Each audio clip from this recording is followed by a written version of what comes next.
saat ini lagi tanam padi teman-teman, pakai mesin. Jadi mesinnya itu macam-macam, ada yang diseret manual pakai tenaga manusia. Nah ini bisa dinaiki ya, jadi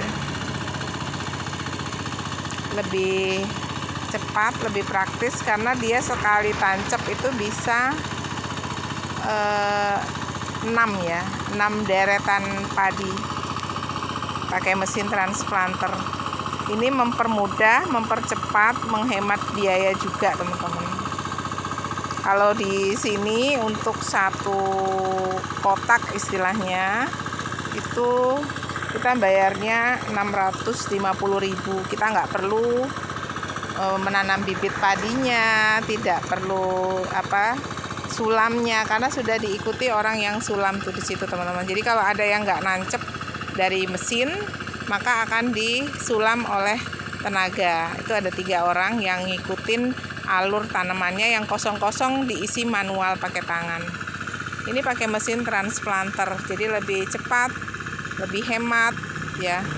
Nah, kelebihannya kalau pakai tanam mesin itu lebih praktis, lebih hemat biayanya, tapi bibit padinya itu umurnya muda. Nah, umurnya muda ini kelemahannya kalau terendam air maka akan mudah dimakan oleh hama keong. Jadi kita harus siapkan lahannya supaya tidak ada keongnya ya teman-teman. Nah itu satu kali tancap itu 8 baris, jadi lebih cepat. Nah lahan punya kita itu sebelahnya ya.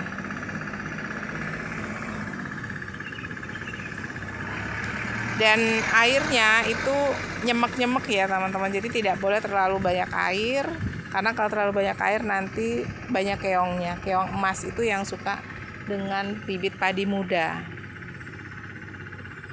Nah kalau yang tanam manual pakai tenaga manusia, repotnya itu harus nyebar bibit, harus merawat bibitnya sampai usia 22 hari, kemudian harus daut atau nyabutin bibitnya itu pakai tenaga manusia juga, kemudian banjari itu juga pakai tenaga manusia, dan juga untuk tandur atau tanam yaitu menggunakan tenaga manusia. Sementara sekarang anak-anak muda itu nggak mau teman-teman kerja di sawah, itu sedikit sekali, kebanyakan ibu-ibu yang sudah sepuh-sepuh gitu yang tandur teman-teman.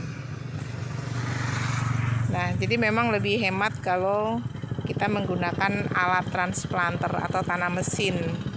Saya nggak tahu di tempat teman-teman apakah juga sama menggunakan transplanter atau masih manual ya. Nah jadi ini yang 3 orang tenaga tambahannya ini yang menambal lubang-lubang kosong yang tidak tertancap oleh mesin teman-teman, seperti ini. Kemudian ada juga tenaga yang mengangkut bibitnya ya. Jadi bibitnya itu berupa seperti nampan bibit ya teman-teman, berupa nampan gitu supaya lebih mudah untuk disusun di mesin tanamnya. Situ mobil yang menyiapkan bibit ya, dan nanti akan diberikan tambahan seperti ini ya. Kalau misalnya ada yang mati itu bisa disulam namanya teman-teman.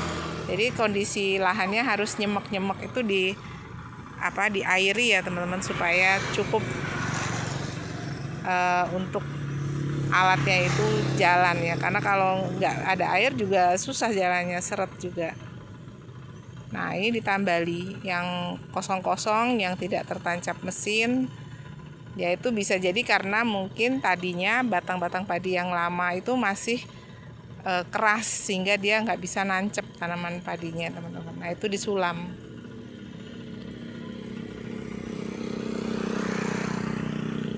Untuk satu kotak itu sekarang 650.000, biasanya kemarin 600, ini naik ya jadi 650.000. Nah jadi kalau lahannya itu, kalau ini 2 kotak ya, 2 kotak Yang punya kita di sebelah itu 1,5 kotak, atau kalau di sini bilangnya 1 bakon atau 1/4 hektar. Nah, ini nancepin yang kosong-kosong teman-teman, yang tidak tertancap oleh mesin, disulam oleh tenaga manusia. Jadi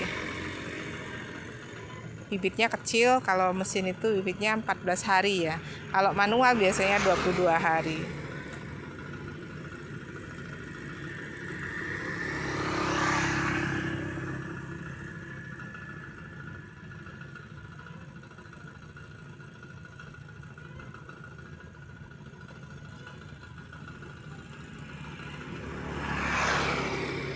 Lumayan banyak juga yang kosong-kosong ya, tidak tertancap.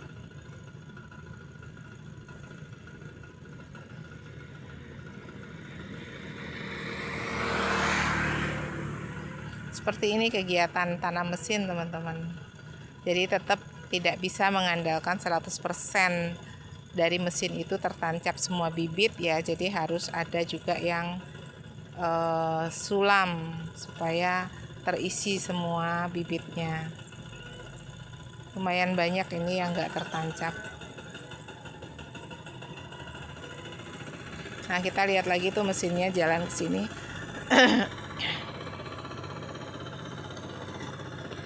Jadi ada yang ngikutin tuh mesinnya supaya mengatur ya, bibitnya bisa nancep. Ini banyak yang kosong-kosong juga teman-teman, yang nggak ketancep. Tuh banyak yang kosong juga. Jadi harus teliti ya. Karena dari 1-2 bibit ini nantinya itu bisa menjadi 30-40 batang padi ya, yang akan menghasilkan malai-malai padi. Jadi harus teliti semua, tidak ada tempat yang kosong.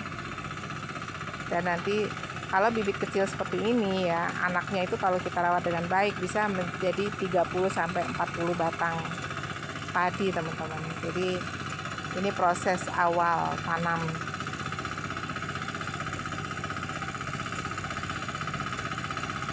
Itu mesinnya jalan ya, jadi dinaikin orang. Kemudian ada yang bantu di belakang, jadi kalau kehabisan bibitnya langsung ditambah. Dan juga ninggalin untuk tambahan sulam.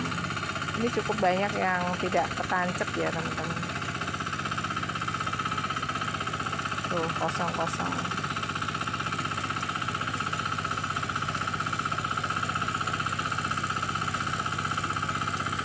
Ini banyak yang kosong.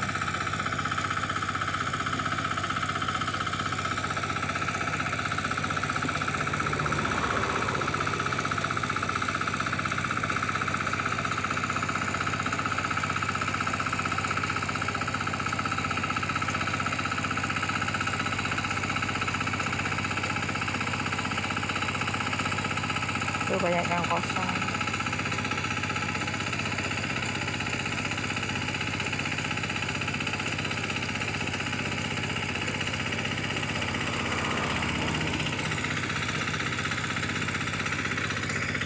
Inilah proses tanam padi dengan menggunakan transplanter. Yang pasti ada kelebihan dan kelemahannya teman-teman ya. Terima kasih buat yang udah nonton. Jangan lupa di-share ya, supaya menjadi tambahan pengalaman ilmu buat teman-teman yang lainnya juga.